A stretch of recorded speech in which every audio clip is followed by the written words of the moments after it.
A lot of the things that surround us are made by humans. There are so many crises in the world, right? Humans can change it and rebuild them. And don't forget that. My guest today is Paul Kupfer. He dropped out of school with a vision and turned it into a multi-million-dollar mission to save our planet. Meet Paul Kupfer, co-founder and visionary behind Soulbottles, a Berlin-based social enterprise tackling the global plastic crisis. With an estimated 171 trillion pieces of plastic polluting our oceans and over 60 million plastic water bottles discarded daily in the US alone, Paul knew change was urgent. Starting from a basement, he urged designs into glass, transforming a simple idea into a thriving social company. Today, he shares his journey, insights, and the power of purpose-driven entrepreneurship in creating a sustainable future. So now, welcome, Paul. I'm so excited. Thank you. Hi, thanks for having me. Yes. Let's go back. Let's go back to Vienna. Let's start from Vienna. You were studying in Vienna, right? Yes, I was. I'm originally from Berlin, born and raised, and then my final grades in school were not good enough to be accepted in the Berlin University, so I moved to Vienna because there the threshold was a bit lower. And then you spent so much time in the basement. Well, I was studying at University of Vienna, which is a very broad field of social sciences and a lot of other stuff. I think the basement that you're referring to, where we started working on Soulbottles, was actually from the art university. I was never a student there, but they also never asked. Okay. I just found out that they knew how to print in glass bottles, and I was very curious on learning about that. So I just went there and learned very practical aspects of it. Yeah, you were interested in the craft of, what there's a word for it now? Not silk. I'm trying to find out the English word. Silk screening. Yes. When I was silk screen printing or just screen printing was something that was like super popular when I was in school. Most of them, like smaller groups or people that did it with T-shirts or with hoodies, right? Like they came up with their own designs and then they sold these T-shirts or they sold these hoodies. And kind of me and George, a good friend that I met at that time, we had the same idea, but we wanted to do it with glass bottles. But the idea was simple, like just put on cool designs on bottles, and then people would reuse them instead of throwing them away. And that way would actually like be a lot more sustainable. If you refill a bottle over and over again, for example, with tap water, instead of buying like a new plastic bottle every time, you can save a lot of CO2. So that was kind of the idea.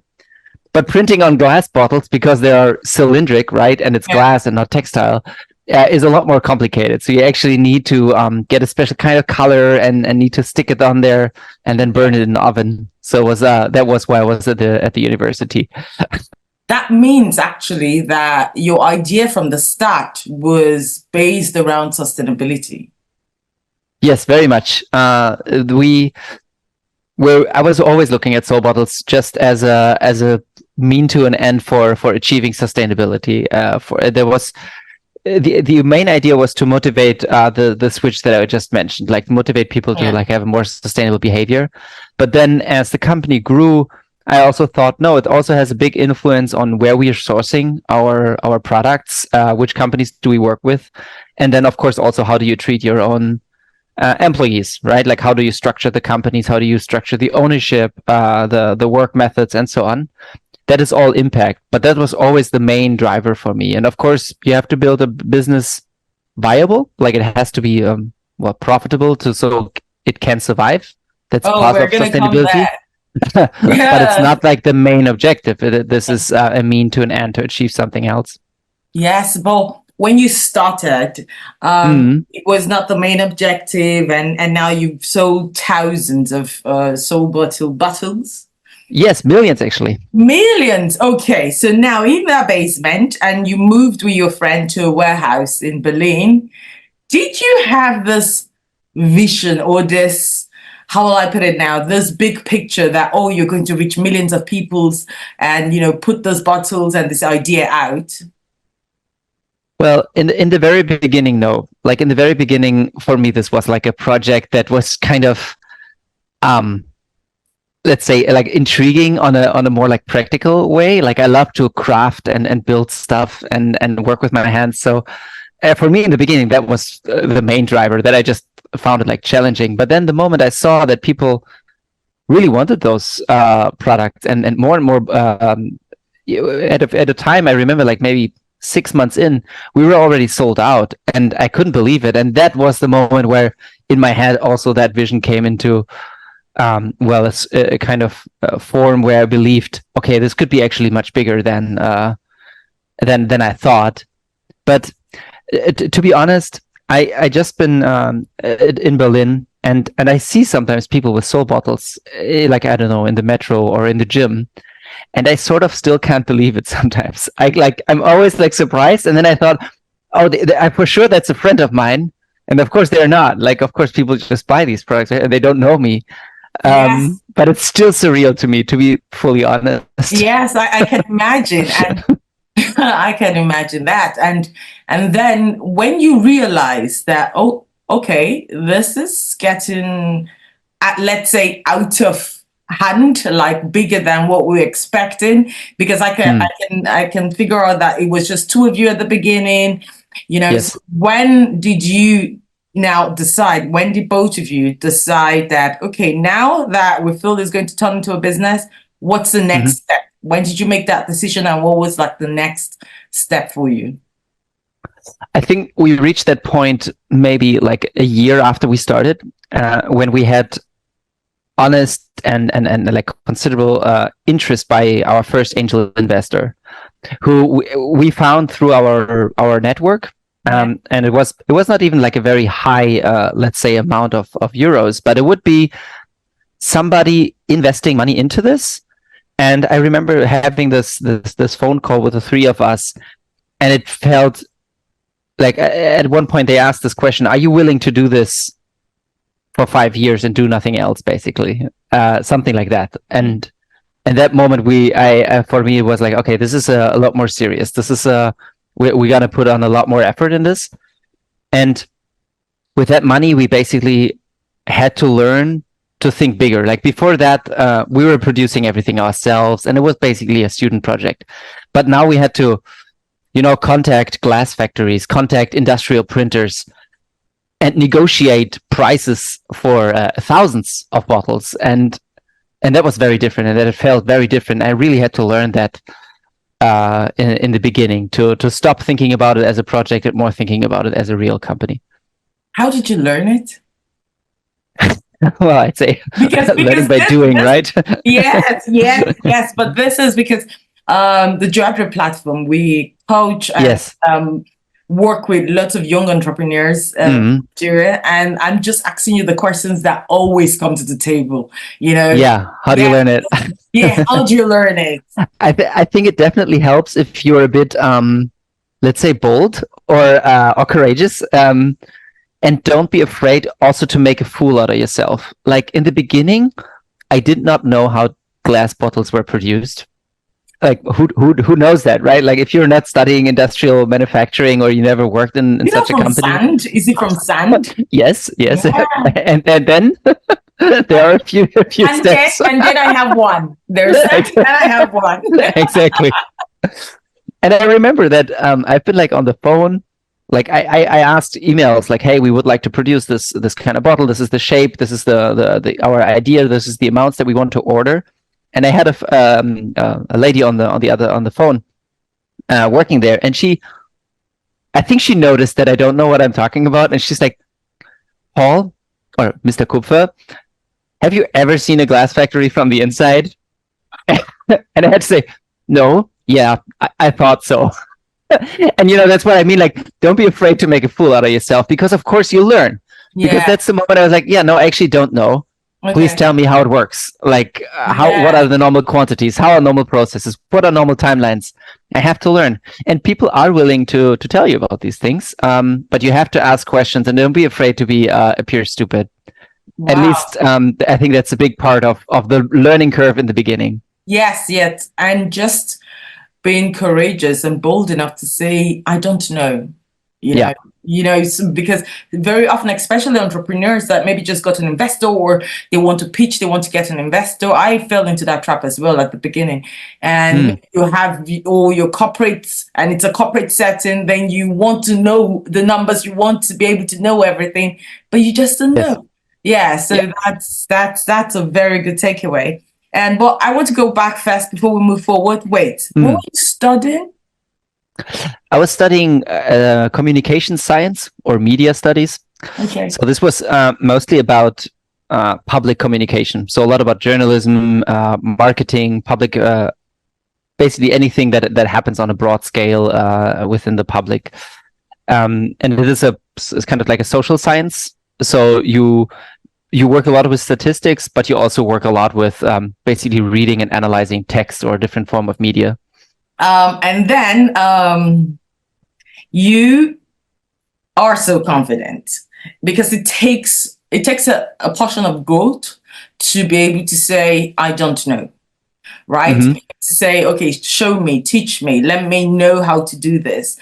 And so my question to you is, were you just born with confidence in your DNA, or is this something you had to learn and navigate?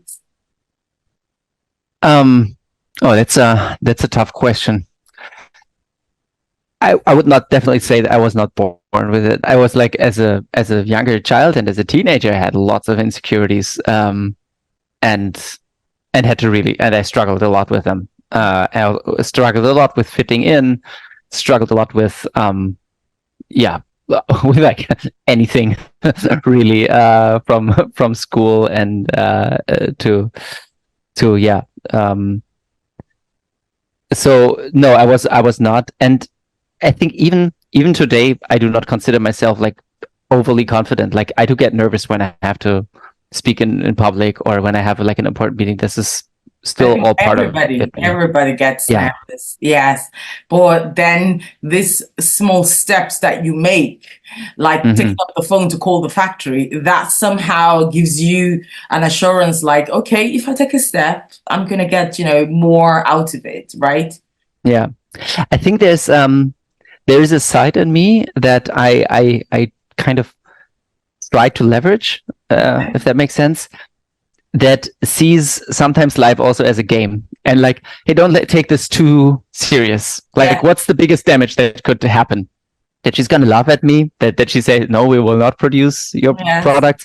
Like, that's not the worst, really, right? If that's the worst case scenario, that's not so bad. And like that moment, when you think about it, how can I make this playful? How can I make this less serious? It becomes a bit easier, at least for me, to go there. So that means actually just having fun. Yeah. I think having fun at your work is a huge part. I was diagnosed with ADHD, which is like attention deficit. So you have hard time to concentrate. And I read this book I just finished it last week, about this. And one of the findings that they had was that the moment you do something that you really love and that you enjoy, that you find interesting and playful or fun, it's actually much, much easier to concentrate for you if you have this kind of condition. And that makes so much sense to me, because I'm drawn to whatever is at least fun or interesting to me, because anything else I can't focus at all. I think, so maybe I was a bit lucky in that regard. Yes, and I think this, many people, and even me, you could force me to do something I'm not interested in, I will never finish that. So so it also means that, because we hear that find your passion, follow your passion, and then start a business in it. But what I'm hearing from your story is the reverse. Like, did you know that making loads of glass and selling them within a social context, where you didn't know that was your passion, but your passion probably, what was that? Was it the bigger why behind it? I think the bigger why is what kept me in there for so long. But what I really enjoy and what was fun for me is kind of like a change of task and do different things. Mm-hmm. Like at Soulbottles, especially in the beginning, but even today, to be honest, I have so many different roles and so many different projects. Like I was working in the beginning, it was just production and product design and the kind of logistics.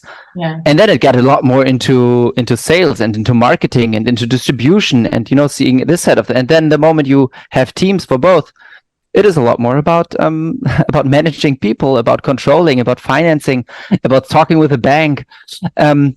But since it kept changing, this is where a lot of my passion was, and a lot of what for me is fun. But I found that I didn't know that before. Like I just found it while doing it. Yes. First of all, how many ventures have you then gone on to start? Would you even have time to finish your studies? I did. I have a bachelor's degree, and now I also I am about to finish my master's degree now.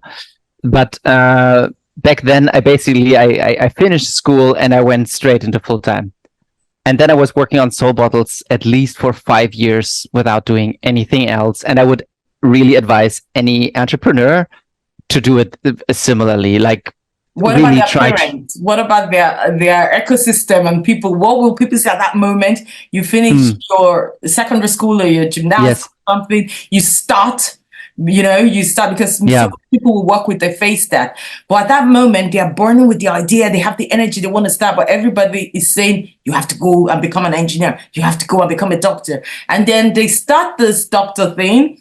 4 years into it, they're not so interested. Everything is dragging. They lose themselves. So how did you navigate these expectations from outside?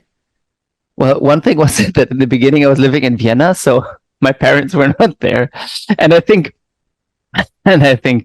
quite a few people also didn't really know. Like I remember having a conversation, this was already maybe like 2 or 3 years after we started the company, with my father asking me, so do you live off this or do you have another job? And I said, Dad, not only do I live off that, but we already have 10 employees who all work and live off this.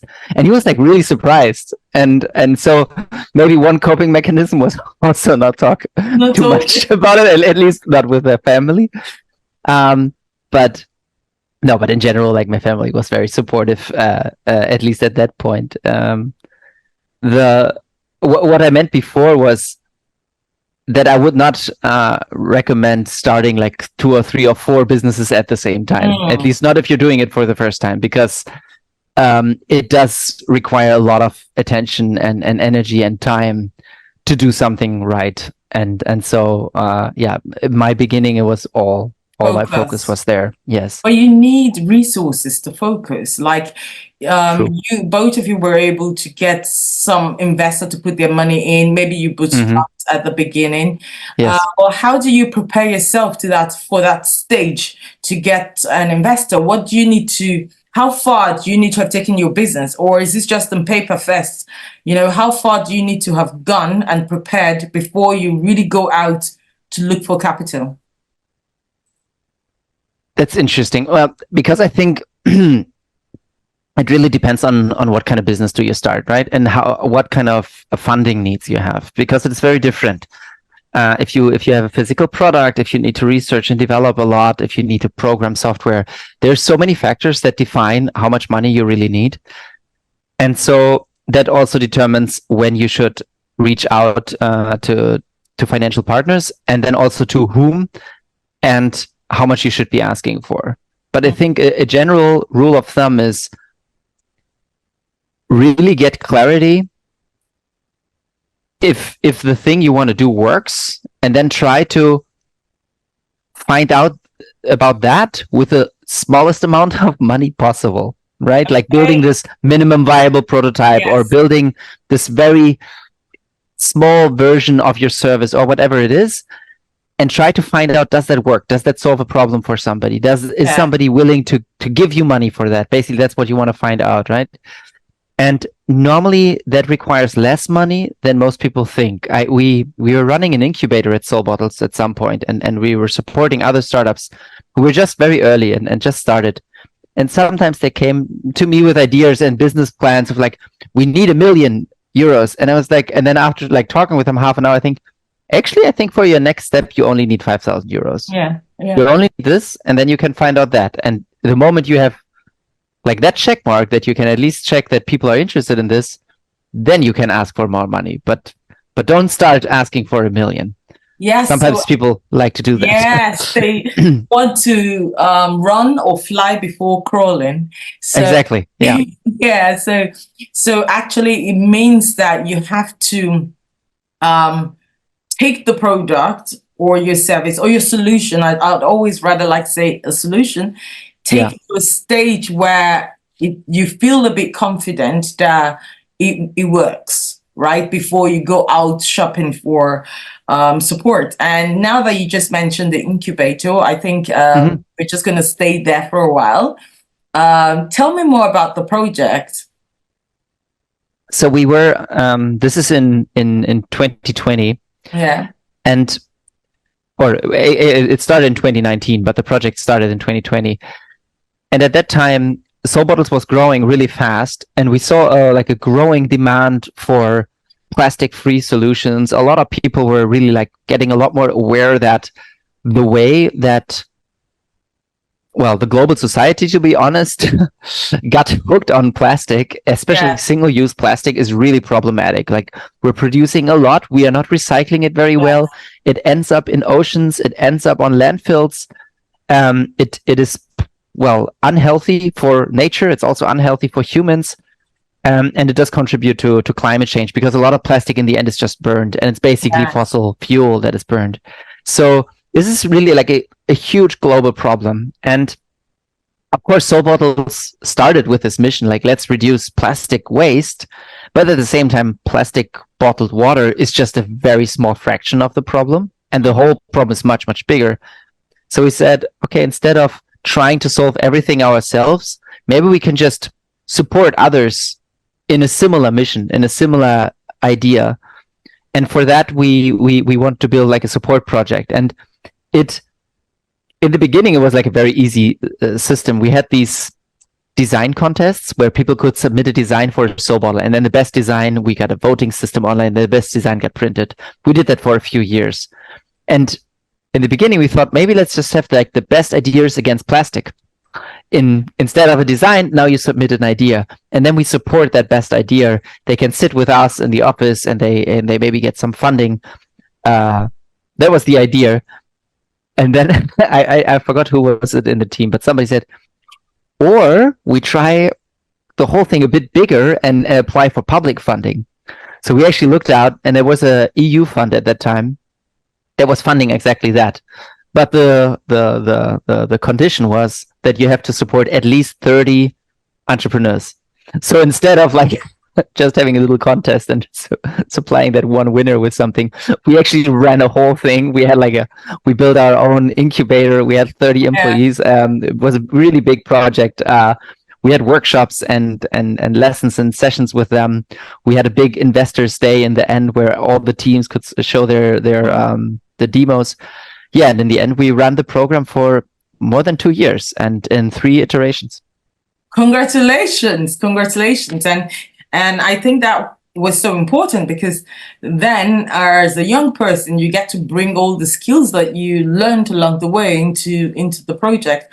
So, but when do you, with all this happening, yes, when do you know when to stop? If you need to stop, how do you know? Well, well, like on a personal level, I do it when I listen to my body, and my body reacts. Like, for me, one very clear indicator is sleep, because I'm a very good sleeper. I lay down, I close my eyes, I fall asleep. If I cannot do that, then there's something wrong. Then like that for me, that's like a like that's a big red flag. Then it's like, okay, no, if you cannot sleep, then there's a big one. And so like that's on a personal level of like, okay, I'm working too much. And let's say more on a operational or strategic level, like sometimes you start things and then you also have to stop those, not because it's too much work, but because you have to stop doing this to focus and concentrate on something else. And that's something that is for me very difficult because I enjoy so much. Yes, yes. Yeah. How do you choose then the priorities? Because I know that exactly. I suffer from that. Yeah.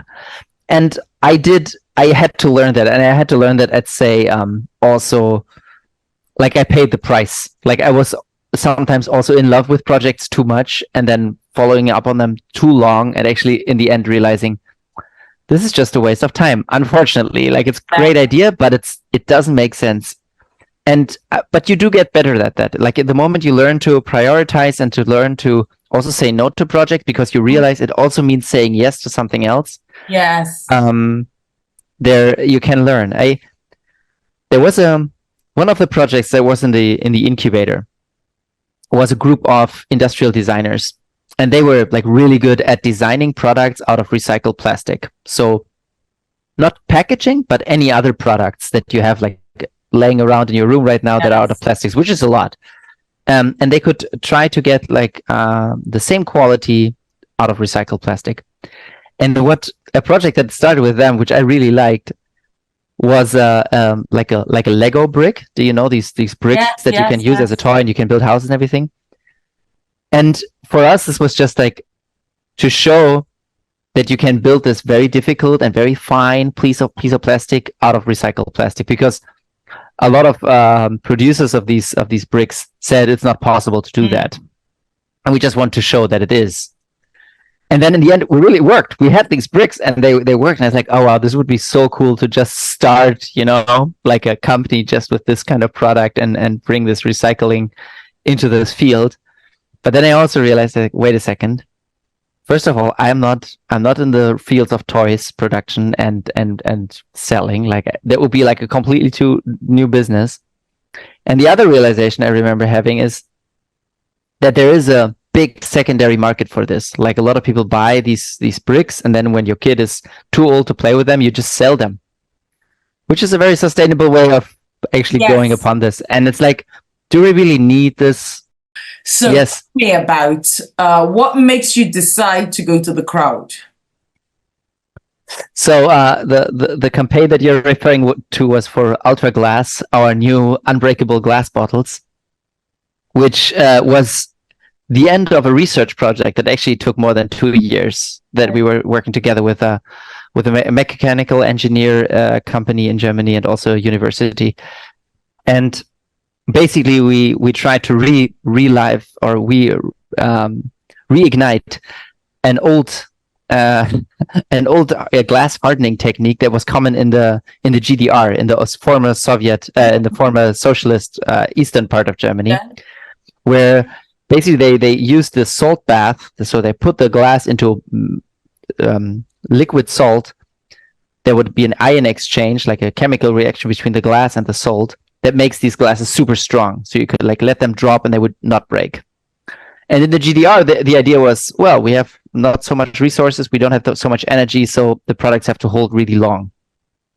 And then, at least that's the legend, when Germany was reunited, the Western company took over and said, well, product that doesn't break is not a good business model. Let's make glasses that break again. And that's how the technology died. And so we tried to reignite this. We did a lot of research, and we found a method to make it work again. And we thought, so how are we gonna finance this? Because we will need some initial investment to produce the first batch, to invest into molds and machinery and all this. And it would be difficult, and it was way more than we could afford just from our own cash flow. And we did, and I would always recommend doing that. Look at your options. Like, it's not that I'm like, oh, this is crowdfunding and nothing else, but I look at debt, I talk to banks, I talk to investors, and I also look at the crowd. And I think one of the key reasons that I love crowdfunding and we with Soulbottles did more than 3 crowdfunding campaigns successfully, is if you have a great product that you can easily like explain and that people love, it's a very good indicator that you get it from the crowd. And you don't only get the financing, you also learn if there's real demand. What we had in the beginning, like find out if somebody's willing to pay for this, is a super important thing to check. Yes. And with a crowdfunding, it's brutally honest, because if people like because of course your friends and family will support you, obviously, yeah, of course, except you have a million of them. Yeah, well, but you will probably not have a million of them, right? Like you will need strangers who do not know you to give you money, and it's a very good indicator of, is there actually market for your product? And for me, this last crowdfunding campaign was the biggest we ever did. We had more than 250,000 euros in pre-orders, which is for me a clear indicator. Okay, no, people want this, and people are willing to put down money for it. Wow, that and it's also a good marketing strategy. For sure, but always remember that that is something that you have to do before, right? Like it's sometimes, like at least when people ask, they think, oh, you just put up like a cool video and you explain what you do and then people come. It's like, no, not at all. You still have to push the message out a lot and think about how you're going to do it. Yes.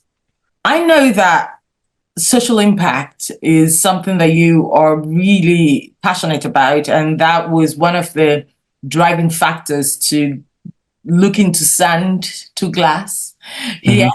So as a social entrepreneur, I know it's also dicey. You need to find some matrix, except you don't want to measure the impact. But if you choose to measure the impact, how do you come up with social impact matrix? Or my first question is, do you even care about finding out how much impact your work is doing? Oh, yeah, for sure. I think measuring impact and really like validating your hypothesis, like, like, is what you think really makes sense? Because systems, I mentioned the plastic crisis before, things are very complicated in this world, unfortunately, and sometimes an action in one direction can actually have a different or adverse effect that you maybe not taking into consideration. So yeah, in the beginning, I think before you even start, you should really like double and 3 times maybe check if what you want to do really solves like an economic or environmental or social problem. And then once you're in the mode in a state where you're already like doing it and implementing it, then I think it does make sense to also look at certain measures or KPIs to look if you are achieving the impact that you want. And at the same time, there is, I think, maybe sometimes a tendency to also over-engineer. Okay, and explain. I think, well, okay, so if you have a social business, let's say, of course, it's important that you get the social right? And that you have these social criteria that does really have an impact, but it also means you have a business. And sometimes, especially in our incubator programs or other events, I meet people that are very much motivated by the impact that they want to do. And they work so much in this and they try to get the perfect measurement and the perfect KPI, and they put so much effort there, but they're neglecting the business side. And the moment the business side doesn't work, you have no impact at all. So how do you manage this passion, this impact, pragmatism? Well, I think there, and it's maybe sounds a bit like hard, but in the beginning, make sure your business is viable. Because if your business is viable, you can still make it more sustainable, right? And you can measure your impact better. Those are still options that you can have. But if you do not focus on that in the beginning, I think it will be very difficult to make the turnaround. Yeah. Oh, wow. Because maybe then it will not even start off the ground. Yes, that's true. That's true. And in this journey that you've started, how many years are we looking back at now? When was the time your basement in Vienna? When were you there? What year was this? This is 2011. 2011. So 14, Yes. 14 years of enjoying entrepreneurship. Tell me, have you had like a real setback or challenge, and where you thought about it, or you faced it, or you woke up and you were like, why am I doing this? No, I'm not going to do this. Have you ever come to that point? Yeah, for sure. I'm a very, I think, emotional person, and I do go through the ups and downs of entrepreneurial journey. And well, I remember like one of the hardest times was, for example, COVID. But even before, we had moments of where I thought a supplier wouldn't make it, or I don't know, a project didn't work. There was so much where I really thought this is all over, and then it wasn't. So no, I definitely had these moments, and I think also that, let's say, like the general state of the world is not always motivating, at least not to me. Like if you see what is happening in Germany, what is happening in the world, and you feel like you're fighting. Yes. But the chances of winning are going down every year. So I don't want to be cynical, not at all. And I think even if the chances of, for example, combating climate change are low, I still want to take that fight because, well, what am I going to do? Give up? Like that also is also not an option. But it does take energy to motivate myself for sure.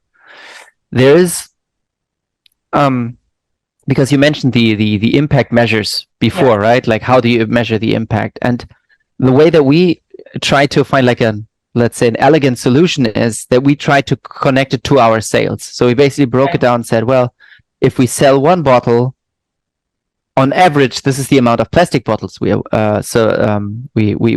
and this is the amount of CO2 we save on average. And then with the proceeds, we're supporting drinking water projects. So we really tied it down to one bottle, and then we could like calculate for each bottle that we sell, how much impact do we have? And the numbers are really good. Like we have the bottles that we sold. This is more than 1.7 million in donations. We had like the water systems we built in Zambia, in Nepal, provide more than 100,000 people with drinking water. That's like a really big city. Like huge. And it's like hundreds of millions of plastic bottles that we saved, and hundreds and thousands of tons of CO2. And it does motivate. Like whenever I'm like doubting if this is really useful what I'm doing, these numbers at least help me, because it's like kind of it's summing up, hey, what I've been doing the last 10 years. And it's like, no, this was good. This was this was a good contribution that I can live with. Yes. So that means you actually do a review, right? Like a traditional business, Yes. So you talked about water and local water project, and and now it's going to be funny. Okay. Did you do 500 kilometers walk? Did you do that? Oh, you mean the water walk 2017? Yes. 500 or 5,000? No, not 5,000. I think it was maybe somewhere between 530 and 550, I think. Okay. But kilometers. Yes. So it does take a while. No, not meters. No, 500 meters is easy. Yeah, no, it was. Did you do it? I did it, and I walked everything myself. I think it took like 3 weeks. Where? When? How? So one of our long-time partners, Viva Con Agua, which is one of the implementing NGOs for the water projects that I mentioned, they have their own entity, their own NGO in Uganda. And when it got started, that was in 2017. Because before that, they had one in Germany, one in Switzerland, and then now they started their own NGO in Uganda. And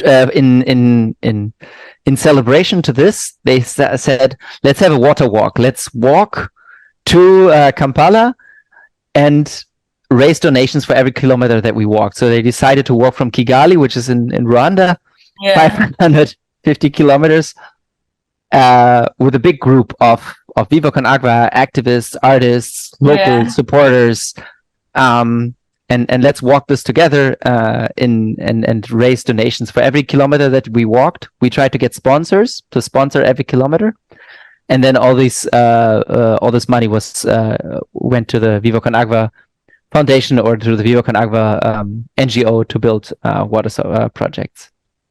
Wow. So yes, I did walk, but it was a lot of walking. But it was one of the most incredible times. To be honest, I feel super lucky that I was able to take part in this. Take part in it, yes. And then let's come into your structures, how you build them, and which I find very, very interesting. You have tell me about this whole idea and concept of having your employees be part of like the shareholders or having a part of the big cake. How does that work? Yeah, I actually think they don't have a part of the big cake. They own the whole cake. Wow, that's good. So tell me, explain.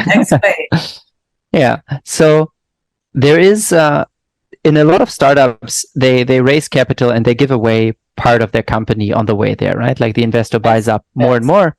And then at one point, a lot of startups implement an ESOP, like an employer stock option program, meaning that often the higher management should be incentivized, should work harder, and they also get stocks. So they don't only get money, they also get shares through these programs.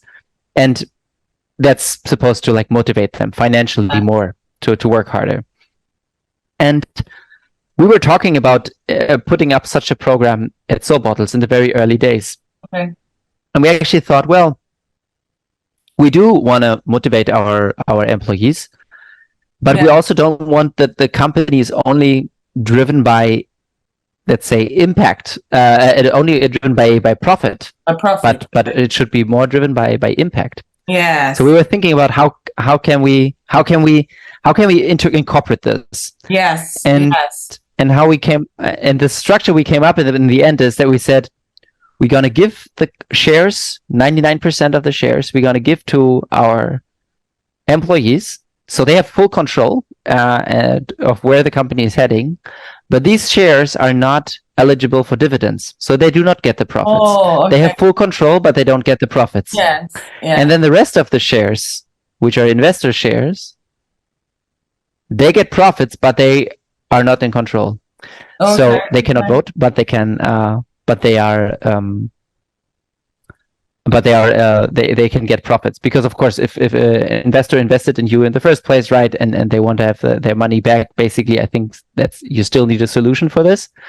But I think it's also useful that really like this controlling interest is with the people that work there and that create the value, to be honest, right? Yes, and I think that's an amazing structure, especially looking at lots of international companies that come to the African space, right? Yes. This is a way to actually give ownership, some kind of ownership and balance in the system. Yeah. And so that's a very good example. So you see there are going to be lots of key social impact driven business approach that I'm going to come knocking on your door when we're creating our tutorial courses for people. And wait, now let's go to something.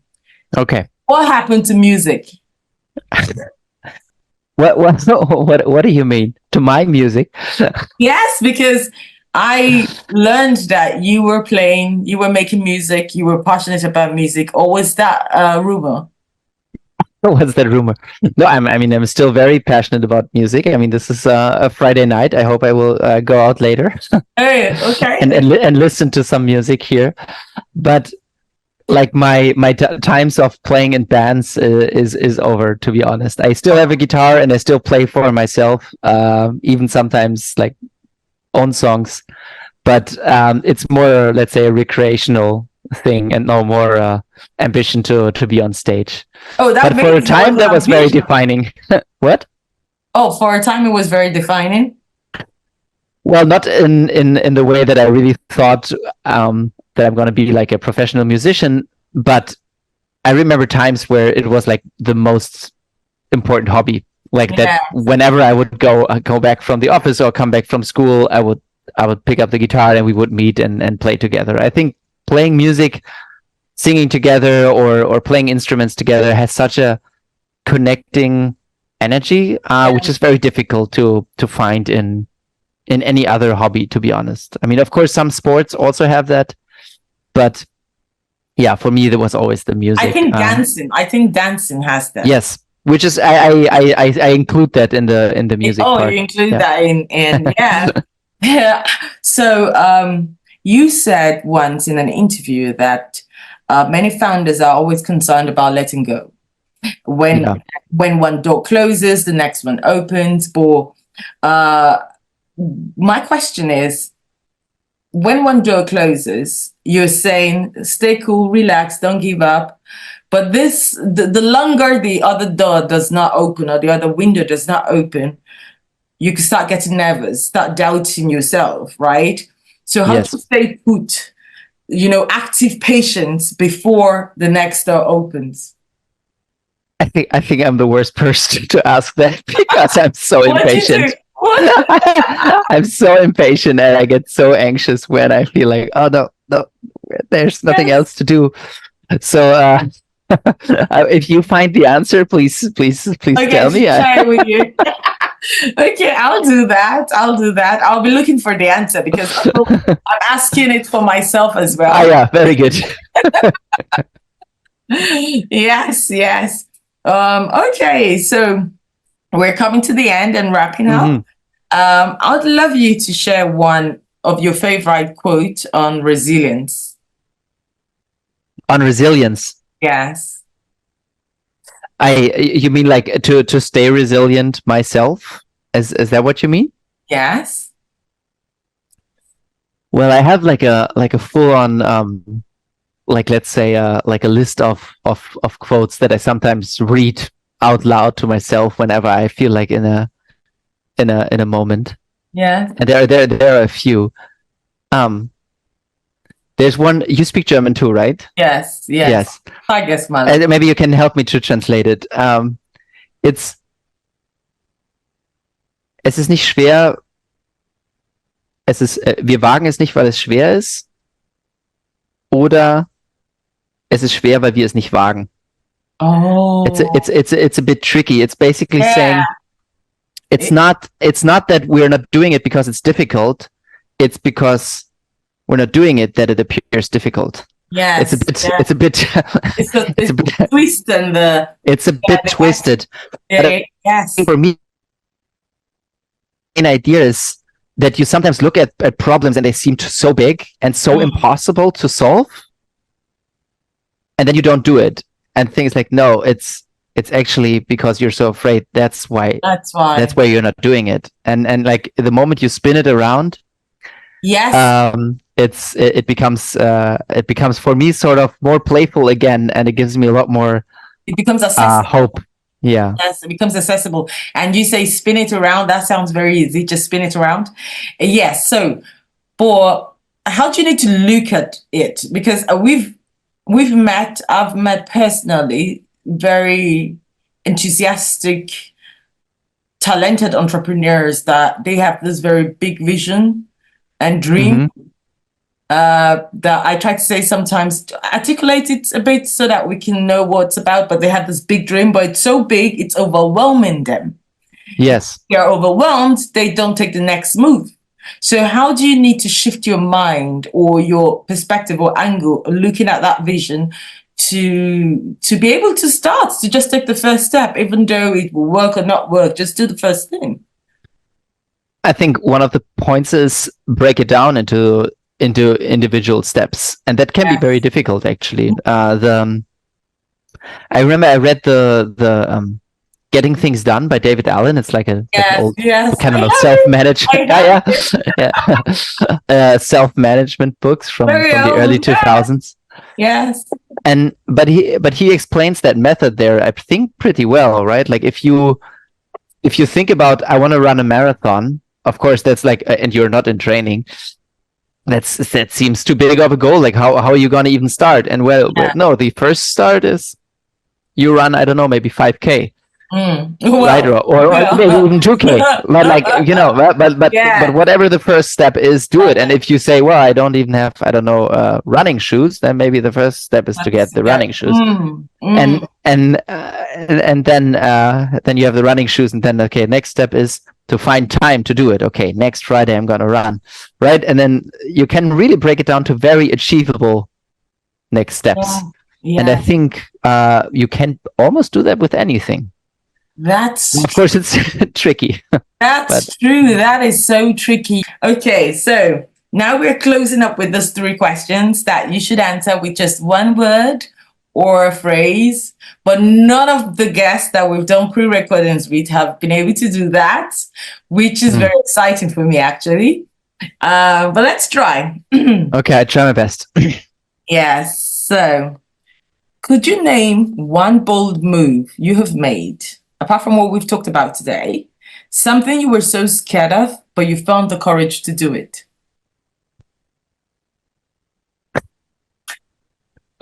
To be honest, the first thing that comes to mind is like asking somebody that I really like or find interesting for a phone number. That's a bold move, of course. For me, that's very difficult. Yes, I get that. I know that from personal experience. Yes, that's a bold move. So, having spent this amount of time on Earth, share one of the most important or valuable lessons you have learned from your experience so far.